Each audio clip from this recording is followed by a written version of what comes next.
Olá, esse é mais um episódio do programa Maga Entrevista e hoje eu tenho a alegria de receber aqui minha amiga e astróloga Natália Xavier, que também é cantora e artista, né? Eu tenho várias obras dela, inclusive essa bailarina que eu acho que não dá para ver muito bem. Oi, Nath, tudo bem? Então, você já veio aqui uma vez falar sobre Saturno, né? Você gosta desses assuntos assim bem densos. E hoje o nosso tema escolhido é a casa 8. Eu estou fazendo aqui um especial, né, sobre as casas do mapa astral. E aí logo lembrei de você, até porque eu lembrei de um texto que você escreveu uma vez, falando sobre a casa 8, que não era necessariamente uma casa das transformações e tal. Então eu te pergunto, afinal de contas, o que é a casa 8?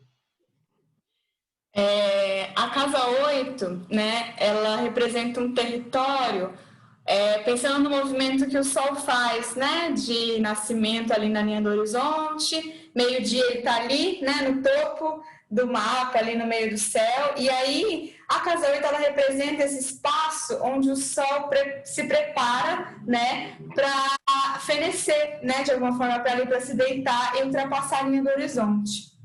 E aí, além disso, né, a gente poderia pensar, mas a casa 7 também, né, ela vai ali se deitar. Mas a casa 8 ela não forma, né, assim como a casa 6 e a 12, um aspecto ptolomaico com o ascendente, né, que é o ponto que representa a vida no mapa. Então, essas casas que não formam esse aspecto, de alguma forma elas vão representar assuntos vinculados a desequilíbrios, né, assuntos que são contrários à vida. Por isso a gente vai dar esse nome de maléficas, né.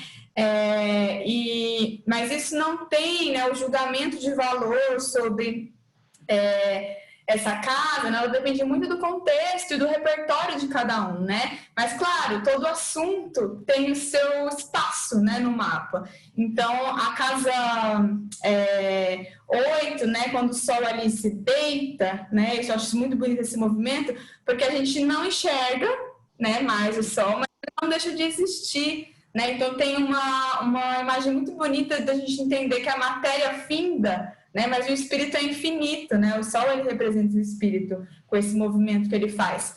E aí, por esse movimento desse Sol se deitando, a casa 8 vai representar simbolicamente perdas, né? Ao assunto da morte, né? Que está representando um assunto que sim tem a sua densidade, né? E além disso, ela vai falar também sobre crises, angústias, né? Tudo aquilo que representa falhas, tributos, né? Impostos, a casa 8 também vai falar sobre isso, dívidas, né? Também vai falar sobre o dinheiro dos outros, porque ela é a segunda casa a partir da casa 7, né? Então, se a casa 7 representa o outro, a 8 vai representar o dinheiro desse outro, né? Às vezes dinheiro de clientes, dinheiro de parceiro, parceira. Deixa eu ver se tem uma coisa que eu esqueci. E tudo aquilo que a gente elimina, né? Então, esgotos, também vai ser representado por essa casa 8, aí, o processo digestivo de eliminação, fezes, né? Também vai ser representado por essa casa 8. E eu estava falando um pouquinho sobre essa questão de essa classificação, né, simplista de bom ou ruim, né? Isso não tem nada a ver com romantizar, né, a relação que as pessoas vão ter com esse assunto, né? Porque sim, a densidade, mas a gente não pode simplificar com o bom ou ruim, porque a gente entende também que as culturas lidam com a experiência da morte, por exemplo, de maneiras distintas, né? E isso foi também mudando culturalmente ao longo do tempo. E aí, né, o que eu estou querendo refletir com isso, né, quando eu trago ali no meu texto sobre a casa 8, não falar necessariamente sobre transformações, né? Quer dizer, a perda de alguém, né? Vamos pensar numa experiência mais concreta, né? Pode ser uma experiência transformadora na nossa vida? Pode, né? Mas isso não está dado no mapa, né? Isso está muito mais implicado na maneira como a pessoa vai elaborar aquela experiência, né? Qual vai ser a postura dela frente àquele evento. E isso não é determinado pelo mapa, né? Isso é determinado pelo repertório individual e o repertório da cultura que a pessoa está inserida, né? Então, o primeiro ponto, acho que era pensar essa experiência da transformação, né? Não quer dizer que não possa. Agora, se eu naturalmente ligo essa carga de transformação, eu estou dizendo já que a experiência da morte é transformadora para todo mundo. Isso é muito genérico, né? E às vezes pode ser respeitoso com a pessoa que vai elaborar de uma outra forma, né? Essa experiência. E a gente pode pensar também, né, Má, a experiência de parir um filho, né? Ter um filho, o nascimento de um filho, você ali, sei lá, ganhar numa loteria, colocar um livro no mundo. Isso também é tão transformador quanto. A potência da transformação, ela também está ali, né? Então, a gente também não pode colocar só a potência da transformação na experiência da morte, né? Ou eu entendo, né, que tem essa coisa do rito de passagem, mas eu acho que empobrece, sabe, a experiência da transformação. E acho que é isso, né? Escreva um pouco no texto, né? Associar uma coisa automaticamente à outra numa leitura, né? Abstém o consulente do bem mais valioso que ele tem frente ao destino, que é a liberdade de como ele vai lidar com as situações, né, que se apresentam, né? Então, acho isso um pouco complicado, colocar as coisas dessa forma, né?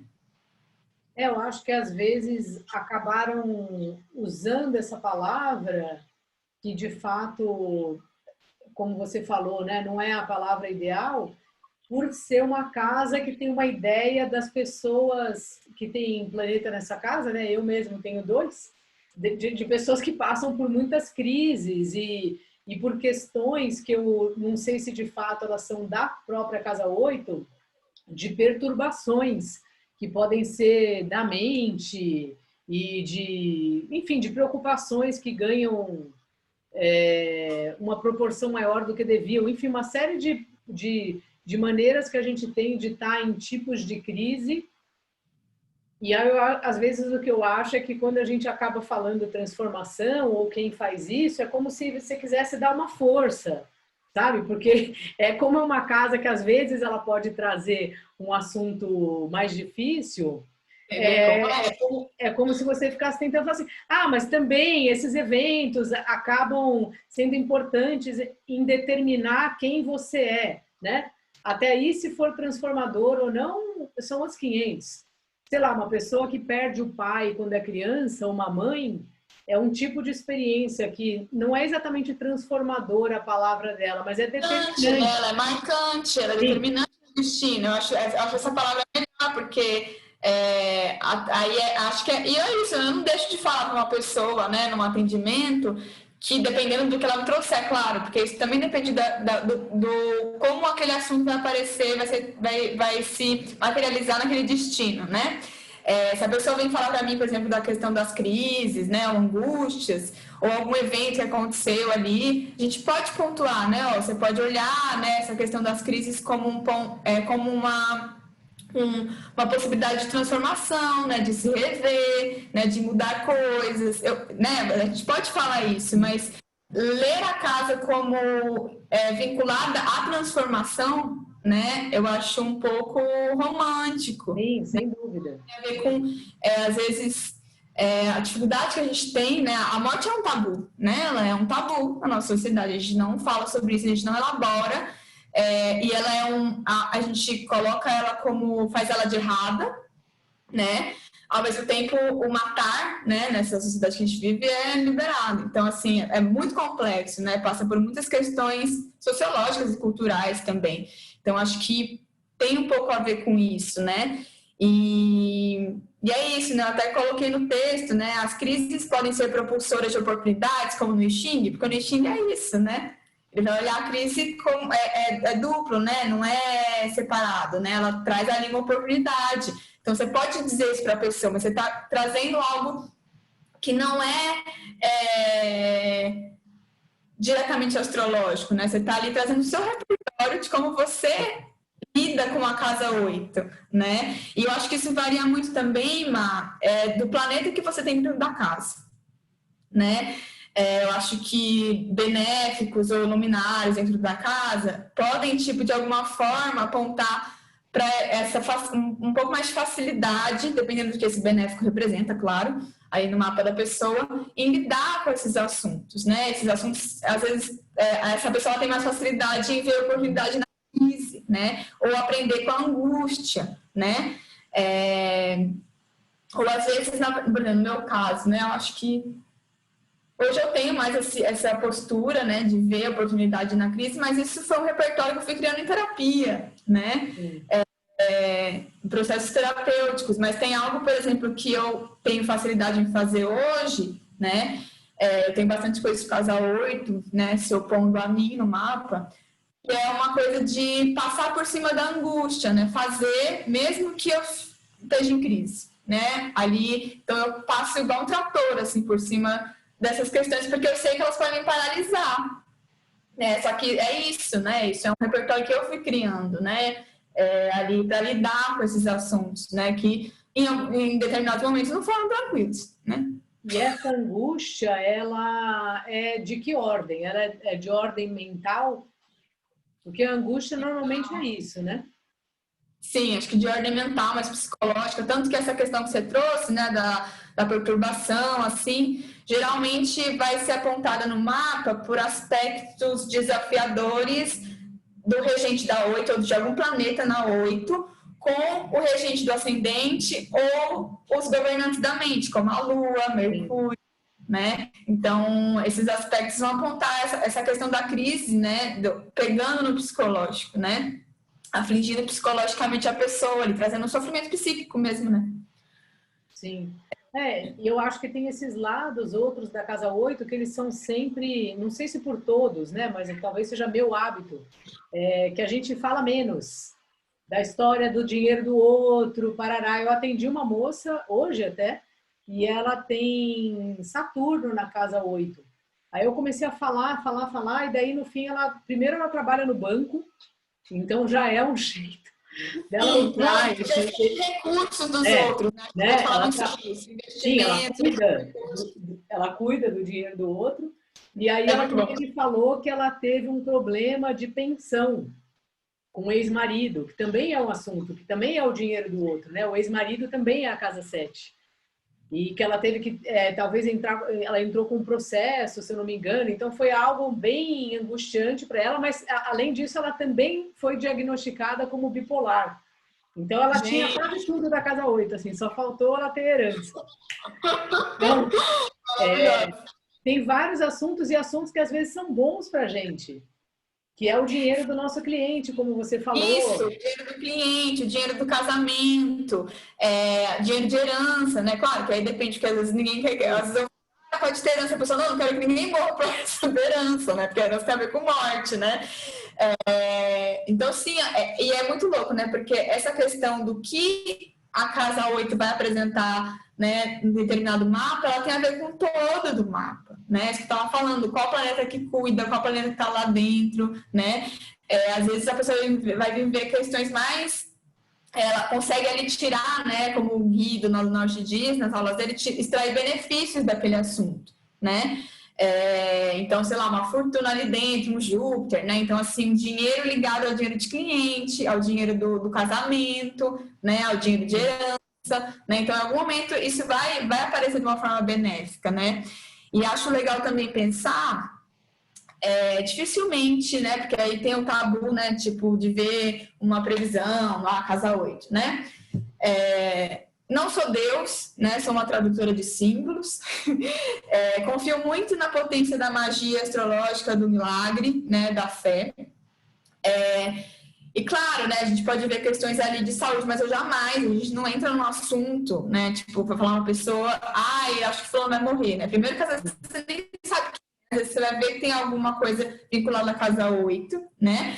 E talvez tá ligado à perda, mas isso não é uma coisa que a gente fala, sabe? Se a pessoa não pergunta também, se não tem nenhum histórico no contexto de alguém que tá ruim, né? A gente pode apontar, olha, talvez tenha uma questão mais difícil, né?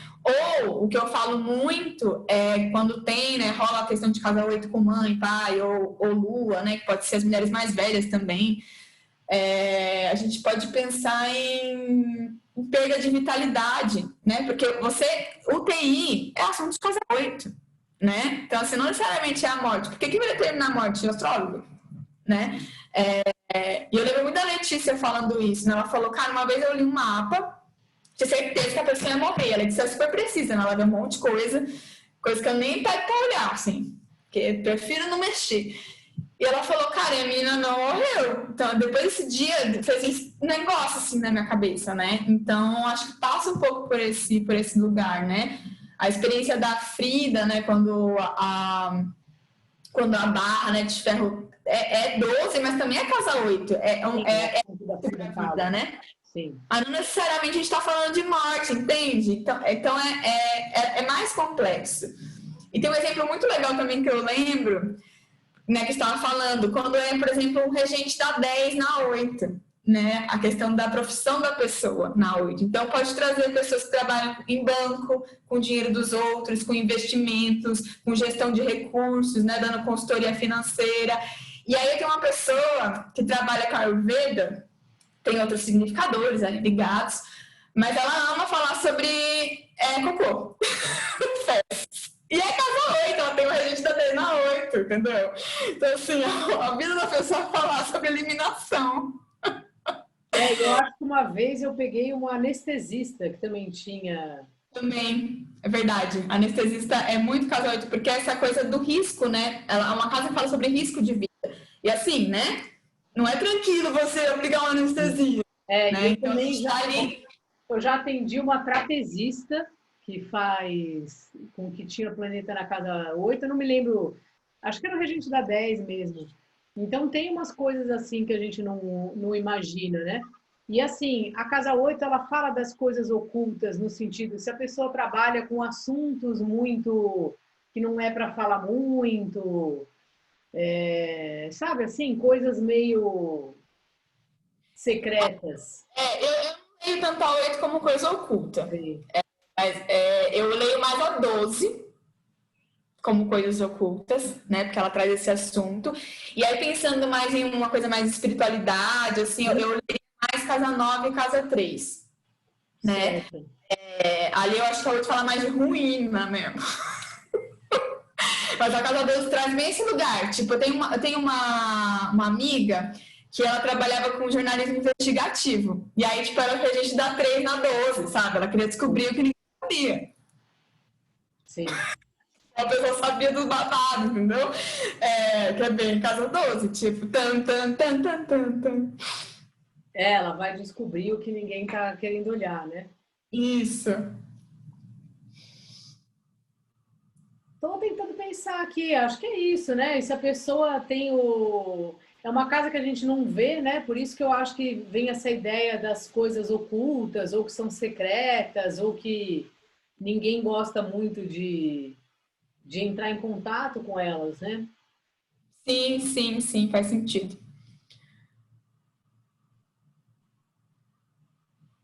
Nath, eu acho que tá bom. Essa é a casa 8, assim, né?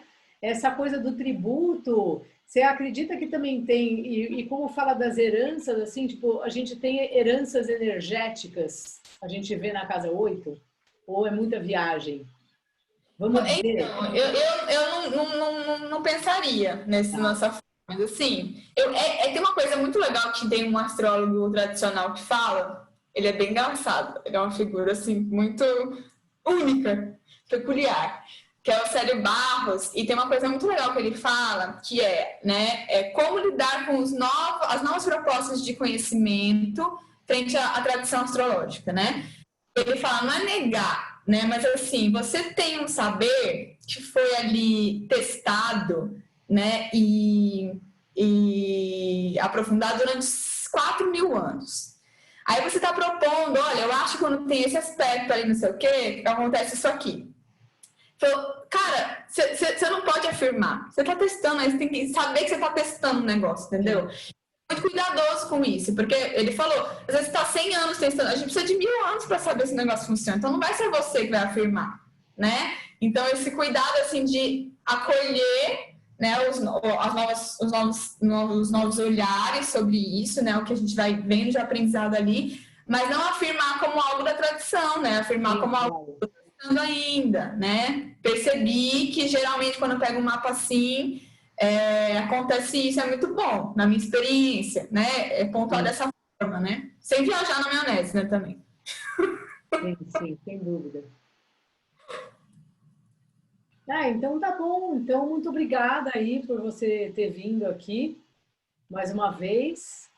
Vou colocar aqui também os programas das outras casas. Já falamos sobre a casa 3, 10, 12, 9 e 5. Olha, eu não vi as outras, assim que eu não vi ainda. Então daí depois você assiste. Vou colocar aqui também minha outra entrevista com a Nath, que foi, se eu não me engano, ela foi a primeira entrevistada desse programa.